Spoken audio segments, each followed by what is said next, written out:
അള്ളാഹുവിന്റെ റസൂൽ എവിടെന്ന് പറയുകയാണ്, ഏതെങ്കിലും ഒരു മനുഷ്യൻ അള്ളാഹുവിന്റെ പ്രവാചകന്റെ പേരിൽ സ്വലാത്ത് പറഞ്ഞാൽ, ഏതെങ്കിലും ഒരു മനുഷ്യനുണ്ടല്ലോ അള്ളാഹുവിന്റെ പ്രവാചകന്റെ പേരിൽ സ്വലാത്ത് പറഞ്ഞാൽ അവന് വേണ്ടി അള്ളാഹുവിന്റെ മലക്കുകൾ ദുആ ചെയ്യുമെന്ന് ആദരവായ പ്രവാചകൻ നബി മുഹമ്മദ് മുസ്തഫ. ആദരവായ പ്രവാചകൻ നബി മുഹമ്മദ് മുസ്തഫ. മുത്തുനബിയുടെ പേര് പറഞ്ഞിട്ട് പോലും നമുക്ക് സ്വലാത്ത് പറയാൻ പറ്റുന്നില്ല. മഹാനായ നബി മുഹമ്മദ് മുസ്തഫ സല്ലല്ലാഹു അലൈഹി വസല്ലം അള്ളാഹുവിന്റെ പ്രവാചകന്റെ പേരിൽ സ്വലാത്ത് പറയുന്നവന് വേണ്ടി മലക്കുകൾ ദുആ ചെയ്യും. നമുക്ക് ഖുർആൻ തന്നെ പഠിപ്പിച്ചിട്ടുണ്ടല്ലോ. എൻ്റെ പ്രിയപ്പെട്ടവരെ, അള്ളാഹുവിൻ്റെ റസൂൽ സല്ലല്ലാഹു അലൈഹി വസല്ലമ തങ്ങളുടെ പേരിൽ ആരാണോ സ്വലാത്ത് പറയുന്നത് ആ പറയുന്നവന് വേണ്ടി മലക്കുകൾ. നമുക്ക് എത്ര ചരിത്രങ്ങൾ അറിയാം. ഉസ്താദന്മാരൊക്കെ സ്വലാത്തിൻ്റെ മഹത്വം പറയണതല്ലേ. അതുകൊണ്ട് അള്ളാഹുവിൻ്റെ പ്രവാചകന്റെ റൗളയിലേക്ക് എത്തിക്കുന്നതിന് വേണ്ടി തന്നെ മലക്കുകളുണ്ടല്ലോ. അള്ളാഹു നമുക്ക് ഈമാൻ നൽകുമാറാകട്ടെ. നമുക്ക് മടിയ ഇന്ന് സ്വലാത്ത് പറഞ്ഞ് എത്ര പേരുണ്ടോ? നിസ്കരിക്കുന്ന സമയത്തല്ലാതെ ഒരു 10 സ്വലാത്ത് പറഞ്ഞവരൊന്ന് കൈപൊക്കിക്ക്. നിസ്കരിച്ച സമയത്ത്, നിസ്കാരം കഴിഞ്ഞിട്ട് ആ സ്വലാത്തല്ല, ബാക്കിയുള്ളവർക്കൊക്കെ എന്ത് തിരക്കാ അല്ലേ? നമ്മൾ ചിന്തിക്കേണ്ടത് സ്വല്ലല്ലാഹു അലാ മുഹമ്മദ് സ്വല്ലല്ലാഹു അലൈഹി വസല്ലം. ഒരു സലാത്ത് പറയാൻ പോലും നമുക്ക് മടി. നമ്മളെക്കാളും വലിയ മടിയന്മാർ ഈ ലോകത്തില്ല. നിങ്ങൾ ചിന്തിക്കുക, ഇതാ കൊറോണയുടെ 4ാമത്തെ വിഭാഗം വന്നു എന്ന് റിപ്പോർട്ട് ചെയ്തു. കൊറോണയുടെ 3 കഴിഞ്ഞു, 4ാമത്തത് ആണ്ട് വരുന്നത് പോലെ ഇങ്ങനെ വരിക വർഷം. ഇതിവിടെ തീരുന്നില്ല. എൻ്റെ പ്രിയപ്പെട്ട സഹോദരങ്ങളെ, 4ാമത്തെ വിഭാഗം ഏതോ രാജ്യത്ത് റിപ്പോർട്ട് ചെയ്തു 12 പേർക്ക് വന്നു എന്ന് സ്ഥിരീകരിച്ചു എന്ന് പറയുന്നു. എന്തുകൊണ്ട് അവസാനം വരുന്നില്ല? അവസാനം വരത്തില്ല സഹോദര, അവസാനം വരത്തില്ല. കാരണം അള്ളാഹുവിനോട് നന്ദികേട് കാണിക്കുമ്പോൾ നിങ്ങൾ മനസ്സിലാക്ക്, പേടി എല്ലാത്തിനും. ഉസ്താദെ, ഏക സിവിൽ കോഡ് വരുന്നു ഉസ്താദെ, പൗരത്വ ബില്ലൊക്കെ വരും ചങ്ങാതി, ഏക സിവിൽ കോഡൊക്കെ വരുന്നു എന്ന് പറഞ്ഞ് മുട്ടിടിക്കണ്ട. എടാ, അല്ല നമ്മളെ നന്നാക്കും. അല്ല പറയുന്നത് കേട്ടില്ലെങ്കിൽ അല്ല നമ്മളെ പാഠം പഠിപ്പിക്കും. അള്ളാഹു ഈമാൻ നൽകുമാറാകട്ടെ. അല്ല വിടൂല നമ്മളാരെയും. നിങ്ങളൊക്കെ വിചാരിച്ചോ പേടിച്ചു ഉസ്താദെ എൻ്റെ വീട് പോകും, എൻ്റെ പറമ്പ് പോകും, എൻ്റെ പൗരത്വം പോകും. എടാ, എല്ലാം പോടാ ചങ്ങാതി. ഇതൊക്കെ പോകുമെന്ന് ഖുർആനും ഹദീസും വെറുതെ അല്ലല്ലോ പറഞ്ഞു തന്നെ. പൗരത്വ ബില്ലൊക്കെ ഇപ്പോഴാണ് ഉണ്ടായ. 1400 വർഷങ്ങൾക്ക് മുമ്പ് പൗരത്വ ബില്ലുണ്ടായില്ലേ? 1400 വർഷങ്ങൾക്ക് മുമ്പ് പണ്ട് മക്കയിൽ പൗരത്വ ബില്ല് പാസാക്കി. ഖുറൈശികൾ മുസ്ലിമീങ്ങളായ സ്വഹാബത്തിനോട് പറഞ്ഞു, ഉടുതുണി എടുത്തുകൊണ്ട് പൊക്കോണം ഇവിടുന്ന്. ഈ നാട്ടിൽ നിന്നുണ്ടാക്കിയത് മുഴുവനും ഇവിടെ ഇട്ടിട്ട് നീയും അള്ളായും മുഹമ്മദും കൂടെ പൊക്കോണം. സമ്പാദിച്ചത് മുഴുവൻ ഇട്ടിട്ട് പോടാന്ന് പറഞ്ഞപ്പോൾ സഹാബത്ത് ഇട്ടിട്ട് പോയി. അവരാണ് സഹാബത്ത്. നമ്മളോ ഇട്ടിട്ട് പോണമെന്ന് പറയുമ്പോഴേ മുട്ടിടിക്കാൻ തുടങ്ങി. നമുക്ക് പേടി. അവരുടെ അതാ ചോദിച്ച അം ഹസിബുത്തും മൻ തദ്ഖുലുൽ ജന്ന ഫലമ്മാ യഅതികും മസലുൽ ലദീന ഖലൗ മിൻ ഖബലികും. നിന്റെ ഓസിന് കയറിപ്പോകാൻ പറ്റുന്ന സ്ഥലമാണോ സ്വർഗം? നീ വിചാരിച്ച ഓസിന് ബിലാൽ തങ്ങളെ മരുഭൂമിയിൽ മലർത്തിക്കടത്തി കരിമ്പാറയെടുത്ത് നെഞ്ചത്ത് വെച്ച് ചാട്ടകാറ് കൊണ്ട് തല്ലിച്ചതച്ചു. സുമയ്യ ബീവിയുടെ ഗുഹ്യഭാഗത്ത് കുത്തിയിറക്കി. അള്ളാഹുവേ, ഇങ്ങനെ സഹാബത്തിൻ്റെ കഥ പറഞ്ഞത് പിരിക്കാനാണെന്ന് നീ വിചാരിച്ചോ? അല്ലടാ, നീ വിചാരിച്ചത് ഉസ്താദ് പിരിക്കാൻ വേണ്ടി പറഞ്ഞതാണ്. അല്ല ആമിനത്ത, ഓടും നിങ്ങൾ ഓരോന്നും. നമ്മളൊക്കെ ഓടേണ്ടവരാ. അള്ളാഹു നമ്മളെ ഓടിക്കും സഹോദര. ഇതൊക്കെ ചരിത്രമല്ലേ? എടാ, ജനിച്ചപ്പോഴേ ഉമ്മാടെ വയറ്റിൽ നിന്ന് പുറത്തേക്ക് വന്നപ്പോഴേ ബാങ്കു ഇക്കാമത്തും കൊടുത്തവനാ നീ. എന്തിന്? മരിച്ചാൽ ഇത് വിളിക്കാൻ സമയമില്ലാത്തതുകൊണ്ട്. മരിച്ചു കഴിഞ്ഞാൽ ഇത് വിളിക്കാൻ സമയമില്ല. നേരത്തെ വിളിച്ചു വെച്ചിരിക്കുക. എൻ്റെ ഉമ്മാടെ വയറ്റിൽ വെച്ച് തന്നെ അല്ല എൻ്റെ മരണ ദിവസം എഴുതി വെച്ചിരിക്കുക. എനിക്ക് എന്നാ പേടിക്കാൻ? എന്ത് ബില്ല്? അള്ളാഹു ഈമാൻ നൽകുമാറാകട്ടെ. നമ്മളിങ്ങനെ വിരളുക.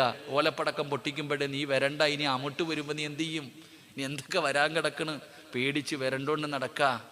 എൻ്റെ പ്രിയപ്പെട്ട സഹോദരങ്ങളെ, ഈമാൻ ഉറപ്പിക്കാൻ നോക്ക് ചങ്ങാതി. ആദ്യം നിൻ്റെ ഈമാൻ ഉറപ്പിക്ക്. അതേ ഉള്ളൂ ഇനി ഏക വഴി. അള്ളാഹു ഈമാൻ നൽകുമാറാകട്ടെ. അല്ലാതെ വിരളാൻ തുടങ്ങിയ വിരളാനേ പറ്റത്തുള്ളൂ. വിരണ്ടോടി എത്ര കാലം ഓടാനാ? ഈമാൻ ഉറപ്പിക്ക്. ആദ്യം നീ നിൻ്റെ കുടുംബത്തിൽ ദീനുണ്ടാക്ക്. അള്ളാഹു നമുക്ക് ഈമാൻ നൽകുമാറാകട്ടെ. അള്ളാഹു നമ്മുടെ ഭാര്യ സന്താനങ്ങളൊക്കെ അനുഗ്രഹിക്കുമാറാകട്ടെ. അള്ളാഹു നമ്മളെ കുടുംബസമേതം സ്വർഗത്തിൽ ഒരുമിച്ച് കൂട്ടി അനുഗ്രഹിക്കുമാറാകട്ടെ. അള്ളാഹു നമ്മുടെ മക്കളെ നന്നാക്കി തരുമാറാകട്ടെ. നമ്മുടെ ഭാര്യമാരെ അള്ളാഹു നന്നാക്കി തരുമാറാകട്ടെ. ആമീൻ പറ, ആമീൻ പറ. നിങ്ങളുടെ ഈ പരിസരത്തെങ്ങാണ്ടല്ലയോ? പെണ്ണും പിള്ള നന്നായില്ലെങ്കിൽ പോയില്ലയോ? 10-25 കൊല്ലം ഗൾഫിൽ കിടന്ന് കഷ്ടപ്പെട്ട മനുഷ്യൻ പട്ടിണി കിടന്ന് മരിച്ചുപോയി. ഇവിടുന്ന് പരിസരത്താ, മറക്കരുത്. അള്ളാഹു നമ്മുടെ ഭാര്യമാരെ നന്നാക്കി തരുമാറാകട്ടെ, സ്വർഗത്തിലും ജോഡിയാക്കി തരുമാറാകട്ടെ. ദുനിയാവിലെ ഭാര്യയെ സ്വർഗത്തിലും ഭാര്യയായിട്ട് കിട്ടണമെന്ന് ആഗ്രഹമുള്ള ഭർത്താക്കന്മാരൊക്കെ ഒന്ന് കൈപൊക്കിക്കുക. സ്റ്റേജിൽ ഇരിക്കുന്നവരൊക്കെ പൊക്കിക്കോ, പെണ്ണുപിള്ളമാർ കാണുന്നുണ്ട്. വീട്ടിൽ പോലും എന്താ ഇപ്പം എല്ലാവരും പൊക്കി, നിങ്ങളെന്താ പൊക്കാഞ്ഞെന്ന് ചോദിക്കുക. ആമീന, എല്ലാവരും കൈ പൊക്കിയല്ലോ, നീ അതെങ്ങനെ പലരും കൈ പൊക്കാൻ പറഞ്ഞപ്പോൾ പലതും പൊക്കിയില്ല. കാരണം എന്തെന്നറിയോ? ഉസ്താദ് ഇവളെ ഇവിടെ തന്നെ സഹിക്കാൻ പറ്റണില്ല, അതിന് സ്വർഗത്തിലുണ്ടോന്ന്. അതാ നമ്മുടെ അവസ്ഥ. സ്വർഗത്തിൽ ആമിനയെ കൊണ്ടുപോകാൻ വലിയ പേടിയാണ് നമുക്ക്. അള്ളാഹു നമ്മുടെ ഭാര്യമാരെ സ്വർഗത്തിലും ഭാര്യമാരാക്കി തരുമാറാകട്ടെ. പേടിക്കണ്ട, അവിടെ ചെല്ലുമ്പോഴത്തേക്ക് സ്വഭാവമൊക്കെ മാറ്റി തരും അല്ലാഹ് കേട്ടാ. അവിടെ ചെല്ലുമ്പോഴത്തേക്ക് നിന്റെ ആമിനായ അള്ളാഹു നല്ല ആമിനാക്കി തരും, പേടിക്കണ്ട. അള്ളാഹു നമ്മുടെ കുടുംബ ജീവിതത്തിൽ ഖൈറ് നൽകുമാറാകട്ടെ. സഹോദരിമാർ, ഭർത്താക്കന്മാരെ സ്വർഗത്തിലും ഭർത്താവായിട്ട് കിട്ടണമെന്ന് പെണ്ണുങ്ങൾ ആഗ്രഹം ഉണ്ടെങ്കിൽ ഒന്ന് കൈവക്കിക്കേ. അടച്ചവൻ നല്ല മോതിരവും വളയൊക്കെ തിളങ്ങുന്നുണ്ട് കേട്ടാ.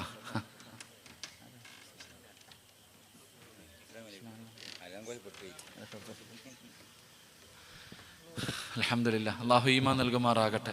ഞാൻ നിർത്തുക, ഉസ്താദ് വന്നു ഇൻഷാ അല്ലാഹ്. അള്ളാഹുവിന്റെ മലക്കുകളുടെ ദുആ കിട്ടും. മഹാനായ ആദരവായ പ്രവാചകൻ നബി മുഹമ്മദ് മുസ്തഫ സല്ലല്ലാഹു അലൈഹി വസല്ലമ തങ്ങളുടെ പേരിൽ സ്വലാത്ത് പറയുന്നവർ അള്ളാഹുവിന്റെ മലക്കുകൾക്ക് വല്ലാത്ത ഇഷ്ടമാണ്. അള്ളാന്റെ മലക്കുകൾക്ക് അവരോട് വല്ലാത്ത സ്നേഹമാ. അവർക്ക് വേണ്ടി ദുആ ചെയ്യുകയാ. എൻ്റെ പ്രിയപ്പെട്ട പെങ്ങളെ, അള്ളാഹുവിന്റെ പ്രവാചകന്റെ പേരിൽ സ്വലാത്ത് പറയാത്ത ഒരു ദിവസം പോലും നിന്റെ ജീവിതത്തിൽ ഉണ്ടാകാൻ പാടില്ല. പടച്ചവനെ പ്രതിഫലം അറിയുമോ? സ്വലാത്ത് പറയുന്നവർ അള്ളാഹുവിന്റെ മലക്കുകൾക്ക് വല്ലാത്ത ഇഷ്ടമാണ്. മഹാനായ മലക്കുൽ മൗത്ത് അസ്റായീൽ എന്ന് പറയുന്ന മലക്കുണ്ടല്ലോ, അള്ളാഹുവിന്റെ പ്രവാചകന്റെ ചാരത്ത് വന്നിട്ട് പറയുന്നു, നബിയേ യാ റസൂലല്ലാഹ്,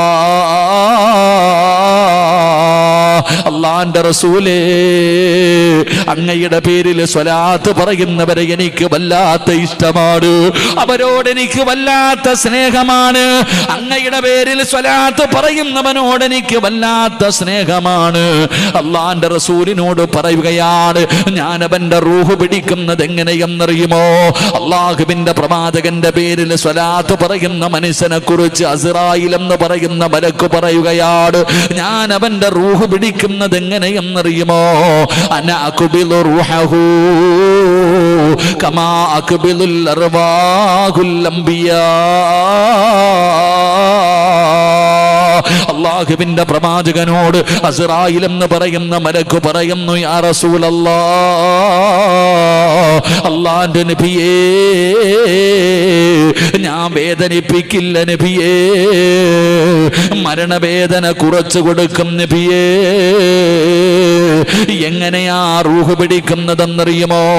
അള്ളാഹുവിന്റെ പ്രവാചകന്റെ പേരിൽ മുടങ്ങാതെ എല്ലാ ദിവസവും നിന്നെ കൊണ്ട് കഴിയുന്ന സ്വലാത്ത് പറഞ്ഞാ മതി. 10 എണ്ണമെങ്കിലും 10 എണ്ണം പറഞ്ഞാ മതി. പ്രതിഫലം എന്തെന്നറിയുമോ? നിന്റെ റൂഹ് പിടിക്കുന്നത് എങ്ങനെയെന്നറിയുമോ? ലോകത്ത് കടന്നു വന്ന ആദം നബി അലൈഹിസ്സലാം മുതൽ 1,24,000 പരം വരുന്ന പ്രവാചകന്മാർ ഈ ഭൂമിയിലേക്ക് കടന്നു വന്നല്ലോ. അസ്റായീൽ എന്ന് പറയുന്ന മലക്ക് പറയുകയാണ്, ആദം നബിയുടെ റൂഹ് പിടിച്ചതുപോലെ, ഇബ്രാഹിം നബിയുടെ റൂഹ് പിടിച്ചതുപോലെ, മൂസാ നബിയുടെ റൂഹ് പിടിച്ചതുപോലെ, ദാവൂദ് നബിയും യാക്കൂബ് നബിയും യൂനുസ് നബിയും യൂസുഫ് നബിയും ഹാറൂൻ നബിയും യഹ്യാ നബിയും യാക്കൂബ് നബിയും അയ്യൂബ് നബിയും സുലൈമാൻ നബിയും ദാവൂദ് നബിയും ഈസാ നബി വരെയുള്ള ലോകത്ത് കടന്നു വന്ന പ്രവാചകന്മാരുടെ റൂഹ് പിടിച്ചതുപോലെ വേദനിപ്പിക്കാതെ പിടിക്കും നബിയേ, വേദന കുറയ്ക്കും നബിയേ. കാരണം അല്ലാഹുവിന്റെ പ്രവാചകന്റെ പേരിൽ സ്വലാത്ത് പറഞ്ഞവരാ, അള്ളാന്റെ റസൂലിന്റെ പേരിൽ സ്വലാത്ത് പറഞ്ഞവനാ, അവന്റെ മരണവേദന കുറച്ചു കൊടുക്കുകയാ. ആരാ പറയുന്നത്? അസ്റായീലാ. മീകായിൽ എന്ന് പറയുന്ന മലക്കിനെ കുറിച്ച് അറിയുന്നവരാണല്ലോ. ഈ മീകായിലാണ് പറയുന്നത്, നബിയേ, എനിക്ക് എനിക്കിഷ്ടമാ നബിയേ, എനിക്ക് സ്നേഹമാ നബിയേ.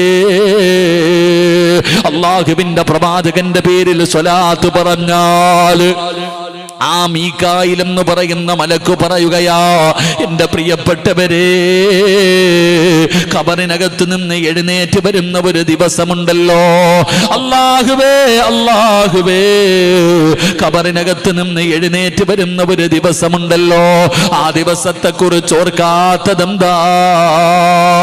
അല്ലാഹുവേ, ഒരു ചാണ് മുകളിൽ സൂര്യൻ ഉദിച്ചു നിൽക്കുന്ന റബ്ബിന്റെ കോടതിയുണ്ടല്ലോ, ഒരു ചാണ് മുകളിൽ സൂര്യൻ ഉദിച്ചു നിൽക്കുകയാണ്, ചെമ്പിന്റെ തറയിലാണ് നിൽക്കുന്നത്.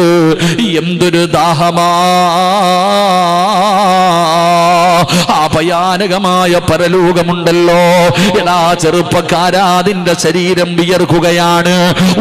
ഉച്ച സമയത്തടിച്ച ചൂടിന്റെ കാഠിന്യത്താൽ ഈ സമയത്ത് ഞാനും നിങ്ങളും ഇരുന്ന് വിയർക്കുകയാ. എങ്കിലും നാളെ പടച്ചറപ്പിന്റെ പരലോകത്ത് ഒരു ചാട് മുകളിൽ ഇങ്ങനെ സൂര്യൻ നിൽക്കുമ്പോ ചൂടുള്ള നാളുണ്ട്, കിയാമന്നാളാ. ചുരുക്കി പറഞ്ഞാൽ എന്തു ഹാലാ ചൂളാ. വൻദോഷ വണ്ടിയോ മായി വരുന്നേ കാളാ, ക്ഷീണത്തിനാലൊലിക്കുന്നതാണേ ഈളാ. സുഹൃത്തുക്കളെ, തിളയ്ക്കുന്നതാണേ മൂള.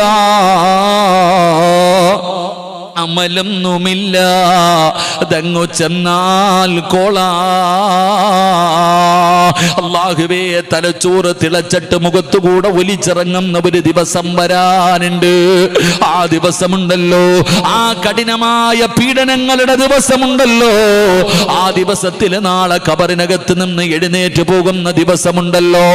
മീകായിൽ എന്ന് പറയുന്ന മലക്ക് പറയുന്നു, യാ റസൂലല്ലാഹ്, അല്ലാഹുവിന്റെ നബിയേ, അന അസ്കീഹി മിൻ ഹൗലിക യാ റസൂലല്ലാഹ്. അങ്ങയുടെ പേരിൽ സ്വലാത്ത് പറഞ്ഞവൻ അവനെ ഞാൻ കൊണ്ടുവരും നബിയേ, ഹൗദുൽ കൗസറിന്റെ ചാരത്ത് കൊണ്ടുവരും നബിയേ, ഹൗദുൽ കൗസറിന്റെ ചാരത്ത് കൊണ്ടുപോവുകയാണ്. ഇന്നാ അഅതൈനാകൽ കൗസർ. എന്റെ പ്രിയപ്പെട്ടവരെ, ജീവിതത്തിൽ ഒരിക്കൽ കുടിച്ചു കഴിഞ്ഞാൽ പിന്നെ മരിക്കുന്ന കാലം വരെ ദാഹമുണ്ടാവുകയില്ല. പിന്നെ ഒരിക്കലും ദാഹമുണ്ടാകാത്ത ഹൗദുൽ കൗസറിലെ വെള്ളം നിനക്ക് വേണോ? മീകായിലാണ് പറയുന്നത്, ഞാൻ കൊണ്ടുവരും നബിയേ. അങ്ങയുടെ പേരിൽ സ്വലാത്ത് പറഞ്ഞവന് അന അസ്കീഹി മിൻ ഹൗലിക യാ റസൂലല്ലാഹ്. ഹൗദുൽ കൗസർ കുടിപ്പിക്കാൻ കൊണ്ടുവരികയാണ്. എന്റെ പ്രിയപ്പെട്ട പെങ്ങളെ, പറയാൻ പറ്റുമോ? അല്ലാഹുവിന്റെ പ്രവാചകന്റെ പേരിൽ സ്വലാത്ത് പറയാൻ പറ്റുമോ? അല്ലാഹ് ഇസ്രാഫീൽ എന്ന് പറയുന്ന മലക്കിന് അറിയാമല്ലോ, സൂറെന്ന് പറയുന്ന കാഹളത്തിലൂതുന്ന മലക്കാണല്ലോ. ഇസ്രാഫീൽ എന്ന് പറയുന്ന മലക്ക് നിന്നെ മറക്കൂല. അല്ലാഹുവിന്റെ പ്രവാചകനോട് പറയുന്നു, എനിക്ക് അവരെ വല്ലാത്ത ഇഷ്ടമാ. എന്റെ പ്രിയപ്പെട്ടവരെ, ഇസ്രാഫീൽ എന്ന് പറയുന്ന മലക്ക് സൂറെന്ന് പറയുന്ന കാഹളത്തിൽ രണ്ടാമതൂതുമ്പോ ഖബറിനകത്ത് നിന്ന് പട്ടിയുടെയും പന്തിയുടെയും കഴുതയുടെയും പേപ്പട്ടിയുടെയും നടന്നു വരുന്നവർ, എടഞ്ഞു വരുന്നവർ, മുഖത്ത് മാംസമില്ലാത്തവർ, കുഷ്ഠരോഗികളെ പോലെ വരുന്നവർ, പടച്ചവനെ പിന്താരങ്ങളിൽ കുടികുത്തി കൊച്ചു വരുന്നവർ, പേപ്പട്ടിയെ പോലെ വരുന്നവർ, പട്ടിയുടെയും പന്നിയുടെയും രൂപത്തിൽ കടന്നു വരുന്നവർ, ഇതുപോലെ ജനങ്ങൾ ഖബറിനകത്ത് നിന്ന് എഴുന്നേറ്റ് നാളെ പടച്ചറപ്പിന്റെ പരലോകത്തേക്ക് യാ ബൈലത്താ യാ ഖസ്റത്താ, എന്റെ നാശമേ എന്റെ നാശമേ എന്ന് പറഞ്ഞ് നിലവിളിച്ചു കൊണ്ടുവരുന്ന പരലോകമുണ്ടല്ലോ. സ്വന്തം മക്കള് പടച്ചവനോട് പറയുന്നു, നാഥാ, എന്റെ വാപ്പയുടെ നന്മ മുഴുവനും എടുത്ത് എനിക്ക് തന്നിട്ട് എന്റെ വാപ്പയുടെ തലയിലേക്ക് എന്റെ പാപങ്ങൾ മുഴുവനും കെട്ടിവെച്ചിട്ട് ആ മനുഷ്യനെ നീ നരകത്തിലേക്ക് വലിച്ചെറിഞ്ഞോ, എനിക്ക് സ്വർഗം തരണേ എന്ന കരയുന്ന മക്കള് പറയുന്ന പരലോകമുണ്ടല്ലോ. എന്റെ പ്രിയപ്പെട്ട പെങ്ങള് 9.5 മാസക്കാലം ഗർഭം ചുമന്ന് മരണവേദനയുടെ വേദനയെന്നന്ത് പ്രസവിച്ച നിന്റെ പ്രിയപ്പെട്ട പൊന്നുമോള് നാളെ പടച്ചറപ്പിന്റെ പരലോകത്ത് ചെമ്പിന്റെ തറയിൽ നിന്നിട്ട് കാല് പൊള്ളുമ്പോ അള്ളാനോട് പറയുന്നു, അല്ലാ എന്റെ ഉമ്മാനൊന്ന് മലത്തി കിടത്തി താ അല്ലാ, നെഞ്ചത്ത് കയറി നിൽക്കട്ടെ അല്ലാ. യൗമ യഫിറുൽ മർഉ മിൻ അഖീഹി വഉമ്മിഹി വഅബീഹി വസ്വാഹിബതിഹി വബനീഹി. ഒരാള് തിരിഞ്ഞു നോക്കാത്ത പടച്ചറപ്പിന്റെ പരലോകത്ത് നീ അല്ലാഹുവിന്റെ മുന്നിലേക്ക് കടന്നു വരുമ്പോൾ, നീ അല്ലാഹുവിന്റെ മുന്നിൽ കടന്നു വരുമ്പോ ഇസ്രാഫീൽ എന്ന് പറയുന്ന മലക്ക് അല്ലാഹുവിന്റെ മുന്നിൽ സുജൂദിൽ കിടക്കുകയാ. അല്ലാഹുവിന്റെ മുന്നിൽ സുജൂദിൽ കിടക്കുകയാ. നബിയേ അന അസ്ജുദു ലില്ലാഹി തആല മാ അർഫ റസീ ഹത്താ യഗ്ഫിറല്ലാഹു തആല ലഹു. അല്ലാഹുവിന്റെ റസൂലിനോട് ഇസ്രാഫീൽ എന്ന് പറയുന്ന മലക്ക് പറയുകയാണ്, നിനക്ക് വേണ്ടി കിടക്കുമടാ ചെറുപ്പക്കാരാ. അല്ലാഹുവിന്റെ പ്രവാചകന്റെ പേരിൽ സ്വലാത്ത് പറഞ്ഞ നിനക്ക് വേണ്ടി അല്ലാഹുവിന്റെ മുന്നിൽ ഒരു മലക്ക് കിടക്കുകയാണ്, സത്യാഗ്രഹത്തിൽ കിടക്കുകയാണ്, റബ്ബിന്റെ മുന്നിൽ സുജൂദിൽ കിടക്കുകയാണ്. എഴുന്നേക്ക് ഇസ്രാഫീൽ, എഴുന്നേക്ക് ഇസ്രാഫീൽ. ഇല്ല പടച്ചവര്, ഇല്ല പടച്ചവര്, ഈ സുജൂദിൽ നിന്ന് ഞാൻ എന്റെ തല ഉയർത്തില്ല പടച്ചവര്. ഇവന് പുറത്തു കൊടുക്കണമല്ലോ, ഇവനോട് കരുണ കാണിക്കണമല്ലോ. ഇവൻ അല്ലാഹുവിന്റെ റസൂലിന്റെ പേരിൽ സ്വലാത്ത് പറഞ്ഞവരാണ്. ഇവന് സ്വർഗം കൊടുക്കാതെ, ഇവനോട് കരുണ കാണിക്കാതെ ഞാൻ എന്റെ തല ഉയർത്തില്ല അല്ലാ. മലക്ക് നിനക്ക് വേണ്ടി അല്ലാഹുവിന്റെ മുന്നിൽ കിടന്ന് കരയുകയാ, അല്ലാഹുവിന്റെ മുന്നിൽ കിടന്ന് സുജൂദിൽ കിടന്ന് കരയുകയാ. നിനക്ക് പുറത്തു തരുന്നത് വരെ അവിടെ കിടക്കും. അനസ്ജുദു ലില്ലാഹി തആല മാ അർഫ റസീ ഹത്താ യഗ്ഫിറല്ലാഹു തആല ലഹു. നിനക്ക് സ്വർഗ്ഗം കിട്ടുന്നത് വരെ ദുആ ചെയ്യുകയാ. എന്റെ പ്രിയപ്പെട്ട പെങ്ങളെ, ആരാ നിന്നെ സ്നേഹിക്കുന്ന 4ാമത്തെ മലക്കാരാ? മുഖറബുൽ അംലാക്ക് മലക്ക് ജിബ്രീൽ. ജിബ്രീൽ അലൈഹിസ്സലാമാണ് കടന്നു വരുന്നത്. നരകത്തിന്റെ മുകളിലൂടെ വലിച്ചു കെട്ടിയിരിക്കുന്ന സിറാത്ത് എന്ന് പറയുന്ന പാലമുണ്ടല്ലോ, അസ്സിറാത്തു അലാ ജഹന്നം മിസ്ല ഹർഫി സൈഫി. വാളിന്റെ അഗ്രഭാഗത്തിനേക്കാൾ മൂർച്ചയുള്ള വല്ലാത്ത വഴുവഴുപ്പുള്ള ആ ഭയാനകമായ നരകത്തിന്റെ മുകളിൽ കെട്ടിയിരിക്കുന്ന പാലമുണ്ടല്ലോ, ആ പാലത്തിലൂടെ അല്ലാതെ സ്വർഗത്തിലേക്ക് പോകാൻ വഴിയില്ലല്ലോ. എല്ലാരും കേറണമല്ലോ, എല്ലാരും കേറണമല്ലോ. നരകത്തിന്റെ തീ വിഴുങ്ങുമല്ലോ, നരകത്തിന്റെ കൊളുത്ത് കൊണ്ടുപോകുമല്ലോ. ആ ഭയാനകമായ നരകത്തിന്റെ മുകളിൽ വലിച്ചു കെട്ടിയിരിക്കുന്ന പാലത്തിലേക്ക് കാലെടുത്ത് വെക്കാൻ ഭയന്ന് നിൽക്കുമ്പോ, പേടിച്ച് നിൽക്കുമ്പോ അതാ വരുന്ന മുഖറബുൽ അംലാക്ക് മലക്ക് ജിബ്രീൽ. ജിബ്രീൽ അലൈഹിസ്സലാം കടന്നു വരികയാണ്. നിന്നെ മറക്കില്ല പെങ്ങളെ, നിന്നെ മറക്കില്ല ഉപ്പാ. അന ആഖിദം ബിയദിഹി വയമുറു അല സിറാത്ത്. നിന്റെ കയ്യിൽ പിടിക്കുകയാ, നിന്റെ കയ്യിൽ പിടിക്കുകയാ. നാളെ സിറാത്ത് പാലത്തിന്റെ മുകളിൽ വെച്ച് നിന്റെ കയ്യിൽ പിടിക്കുകയാണ്, സ്വർഗത്തിലേക്ക് കൊണ്ടുപോവുകയാണ്. ജിബ്രീൽ എന്ന് പറയുന്ന മലക്ക് കൊണ്ടുപോകുമല്ലോ. അതുകൊണ്ട് എന്റെ പ്രിയപ്പെട്ടവരോട് പറയുകയാ, സ്വലാത്ത് മറക്കല്ലേ. അല്ലാഹുവിന്റെ പ്രവാചകന്റെ പേരിൽ സ്വലാത്ത് പറഞ്ഞാൽ ആ മനസ്സിന് കിട്ടുന്ന പ്രതിഫലമാണ് പറയുന്നത്.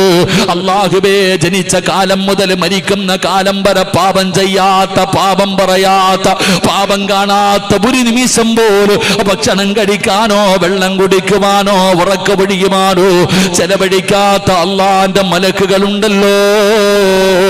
ദുആ ചെയ്യുന്ന മലക്കുകളുടെ ദുആ കിട്ടുന്ന അഞ്ചാമത്തെ ഭാഗ്യവാനാരാ?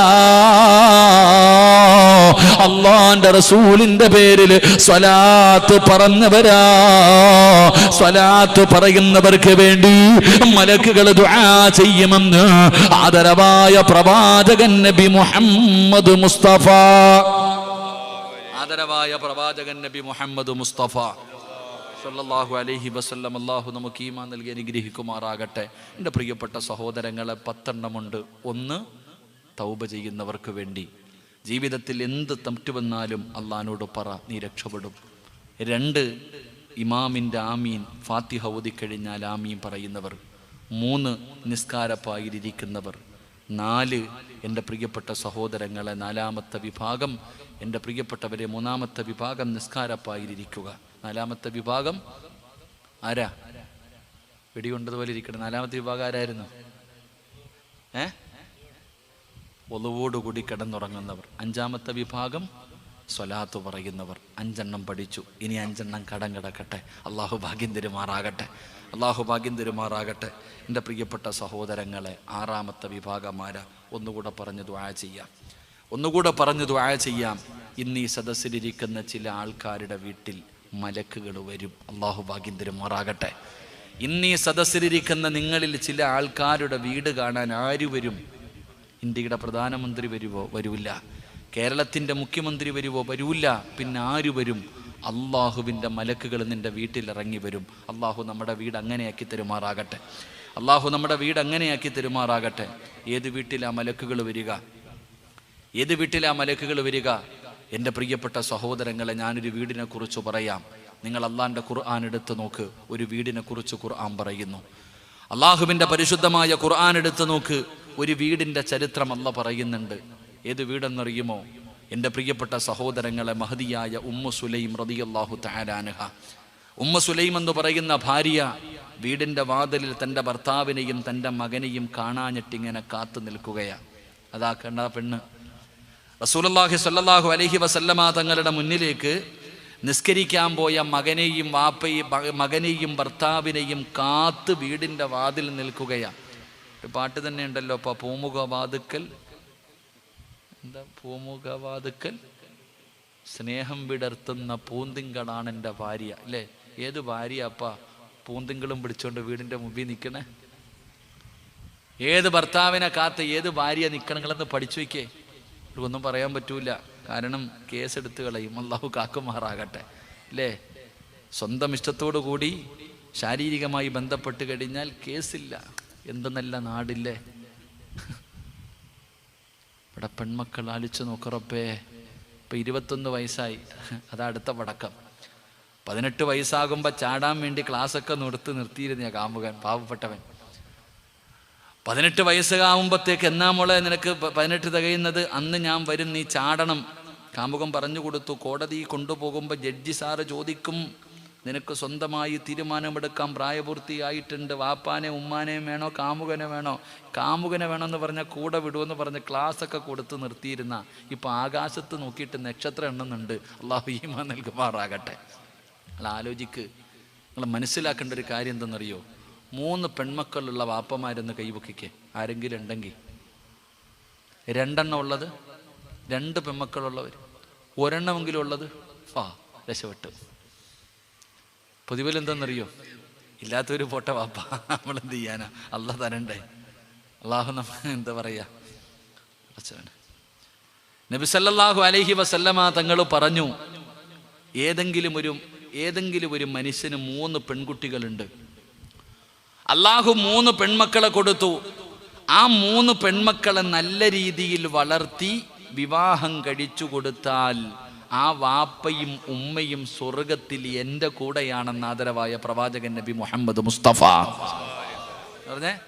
അപ്പൊ സഹാബി ചോദിച്ച് 2 1 ഇങ്ങനെ പറഞ്ഞ്, നിസ്കരിച്ചവൻ സ്വർഗത്തിൽ എൻ്റെ കൂടെയാണെന്ന് പറഞ്ഞില്ല, പള്ളി കെട്ടിക്കൊടുത്തവൻ എൻ്റെ കൂടെയാണെന്ന് പറഞ്ഞില്ല, ഖുർആൻ പഠിച്ചവൻ നാളെ എൻ്റെ കൂടെയാണെന്നല്ല പറഞ്ഞത്. ആർക്കെങ്കിലും അള്ളാഹു പെൺമക്കളെ കൊടുത്തിട്ട് ആ പെൺമക്കളെ നല്ല നിലയിൽ വളർത്തി വിവാഹം കഴിച്ചു കൊടുത്താൽ ആ വാപ്പയും ഉമ്മയും സ്വർഗത്തിൽ എൻ്റെ കൂടെയാണെന്ന് നബിയുനാ റസൂലുള്ളാഹി. അപ്പം ഇത്രയും വലിയ ഒരു പ്രതിഫലം അള്ളാഹുവെ ഓഫർ ചെയ്യുന്നുണ്ടെങ്കിൽ നീ മനസ്സിലാക്കേണ്ടത് എന്താ? ഇതിനെ വളർത്തൽ അത്രയും വലിയ പ്രയാസമാണ്. ഒരു പെൺകുട്ടിയെ 18 വയസ്സ് വരെ കൊണ്ടെത്തിക്കുന്നെങ്കിൽ അതാ ഏറ്റവും വലിയ ജിഹാദ്. അല്ലാതെ വേറെ ജിഹാദൊന്നുമില്ല, ഹലാൽ ജിഹാദൊന്നുമല്ല, തുപ്പൽ ജിഹാദൊന്നുമല്ല. ഒരു പെൺകുട്ടിയെ 18 വയസ്സ് വരെ, ഇനി 21 വയസ്സ് വരെ കൊണ്ടെത്തിക്കണമെങ്കിൽ ഒരു വാപ്പ സക്കറാത്തിൻ്റെ വലിക്കണം. അങ്ങനെ കഷ്ടപ്പെട്ടു വളർത്തണം മക്കളെ, അപ്പോഴാ സ്വർഗം കിട്ടുക. അല്ലാതെ കിട്ടാ ഇങ്ങനെ നടക്കും. അള്ളാഹു കാക്കുമാറാകട്ടെ, അള്ളാഹു കാക്കുമാറാകട്ടെ. എൻ്റെ പ്രിയപ്പെട്ട സഹോദരങ്ങളെ, ഒരു ഭാര്യ വീടിൻ്റെ വാതിലിൽ കാത്തു നിൽക്കുന്നു ഭർത്താവിനെ കാണാഞ്ഞിട്ട്. റസൂലുള്ളാഹി തങ്ങളുടെ മുന്നിൽ പോയ ഭർത്താവിനെ കാണാഞ്ഞിട്ട് ഉമ്മു സുലൈം കാത്തു നിൽക്കുകയാ. അങ്ങനെ നോക്കുമ്പോൾ ഈന്തപ്പന മരങ്ങളുടെ നടുവിലൂടെ ഭർത്താവ് ഇങ്ങനെ നടന്നു വരുന്നു, മകൻ നടന്നു വരുന്നു. ഉമ്മു സുലൈമിന് സന്തോഷമായി. വീടിൻ്റെ മുന്നിൽ വന്നപ്പോൾ തൻ്റെ ഭർത്താവായ അബൂ തൽഹ റളിയല്ലാഹു തആല അൻഹു, തൻ്റെ മകനായ അനസ് റളിയല്ലാഹു തആല അൻഹു, പിന്നെ പ്രായമുള്ള ഒരു മനുഷ്യൻ വീടിനകത്തേക്ക് കയറി വന്നു. അബൂ തൽഹ റളിയല്ലാഹു തആല അൻഹുവിനോട് ഉമ്മു സുലൈം ചോദിച്ചു, ആ കൂടെ വന്ന മനുഷ്യൻ ആരാ? ആ കൂടെ ഒരു പ്രായമുള്ള മനുഷ്യനുണ്ടല്ലോ. അബൂ തൽഹ റളിയല്ലാഹു തആല അൻഹു പറഞ്ഞു, ഞാൻ ഇശാ നിസ്കാരം കഴിഞ്ഞു പള്ളിയുടെ വെളിയിലിറങ്ങിയപ്പോൾ അള്ളാൻ്റെ റസൂൽ സല്ലല്ലാഹു അലൈഹി വസല്ലം തങ്ങൾ വിളിച്ചു ചോദിച്ചു, ഒരു പാവപ്പെട്ടവനുണ്ട്, ആരാ ഭക്ഷണം കൊടുക്കുക? അബൂ തൽഹ റളിയല്ലാഹു തആല അൻഹു പറഞ്ഞു, ഞാൻ കൊടുക്കാൻ നബിയെ, ഞാൻ കൊടുക്കാൻ നബി. അങ്ങനെ വിളിച്ചോണ്ട് വന്നതാ. ഉമ്മു സുലൈം റളിയല്ലാഹു തആല അൻഹു ചോദിച്ചു, ഈ മനുഷ്യന് കൊടുക്കാൻ ഭക്ഷണം എവിടെ? ഈ മനുഷ്യന് കൊടുക്കാൻ ഭക്ഷണം എവിടെ? നിങ്ങൾ എന്തിനാ വിളിച്ചുകൊണ്ട് വന്നേ? ഈ വീട്ടിൽ കഴിക്കാൻ ഭക്ഷണമില്ലല്ലോ, ആകെ ഇരിക്കുന്നത് ഈ ഇരിക്കണ ഭക്ഷണമേ ഉള്ളൂ. ഇന്ന് നമ്മൾ രണ്ടുപേരും പട്ടിണി കിടന്നിട്ട് നമ്മുടെ ഭക്ഷണം കൂടെ മകന് കൊടുക്കാൻ വേണ്ടി മാറ്റി വെച്ചിരിക്കുകയെന്ന്. ആകെ വീടിനകത്തുള്ളതൊരല്പം ഭക്ഷണം ഇന്ന് നമ്മൾ രണ്ടുപേരും പട്ടിണി കിടന്നിട്ട് നമ്മുടെ ഭക്ഷണം കൂടെ മകന് കൊടുക്കണം. കാരണം അവൻ ഭക്ഷണം കഴിച്ചിട്ട് ദിവസങ്ങളായി. അപ്പൊ ആ ഭക്ഷണമല്ലാതെ വേറെ ഒന്നും ഈ വീടിനകത്തില്ല. പിന്നെ എങ്ങനെ ഈ സാധുവിന് കൊടുക്കുക? നിങ്ങൾ എന്തിനാ വിളിച്ചോണ്ട് വന്നേ? എൻ്റെ പ്രിയപ്പെട്ട സഹോദരങ്ങളെ, ഭാര്യയ്ക്കും ഭർത്താവിനും സങ്കടമായി. അബൂ തൽഹ തങ്ങൾ കരയി, അല്ലാ ഭക്ഷണം കൊടുക്കാമെന്ന് പറഞ്ഞൊരു സാധുവിനെ വിളിച്ചു കൊണ്ടുവന്നു. കൊടുക്കാനൊന്നുമില്ലല്ലോ അല്ലാ. വാപ്പായും ഉമ്മായും കാണാതെ വന്നപ്പോൾ ഈ മോൻ ഇങ്ങനെ എഴുന്നേറ്റ് വന്ന് നോക്കുമ്പോൾ വാപ്പയും ഉമ്മയും കരയുന്നു. എന്തിനാ ഉമ്മച്ചി കരയുന്നേ? മോനെ, വാപ്പ വിളിച്ചു കൊണ്ടുവന്ന മനുഷ്യന് കൊടുക്കാൻ ഭക്ഷണം ഇല്ല മോനെ, മോന് തിന്നാനുള്ളത് മാത്രമേ ഉള്ളൂ. അങ്ങനെ മൂന്ന് പേരും അടുക്കളയ്ക്കകത്ത് ഇങ്ങനെ ഇരുന്ന് കരയാ. 3 പേരും വീടിൻ്റെ അടുക്കളയ്ക്കകത്തിരുന്ന് കരയുകയാ. അപ്പോഴാണ് ഉമ്മു സുലൈം റളിയല്ലാഹു തആല അൻഹ പറഞ്ഞു കൊടുത്തു, ഞാനൊരു വഴി പറഞ്ഞു തരാം. എന്താ വഴിയെന്നറിയോ? ഈ ഭക്ഷണം എടുത്ത്, ഉള്ള ഭക്ഷണം എടുത്തൊരു പാത്രത്തിനകത്ത് വെക്കാം. എന്നിട്ട് നിങ്ങൾ 3 പേരും കൂടെ തിന്നാനിരിക്കുക.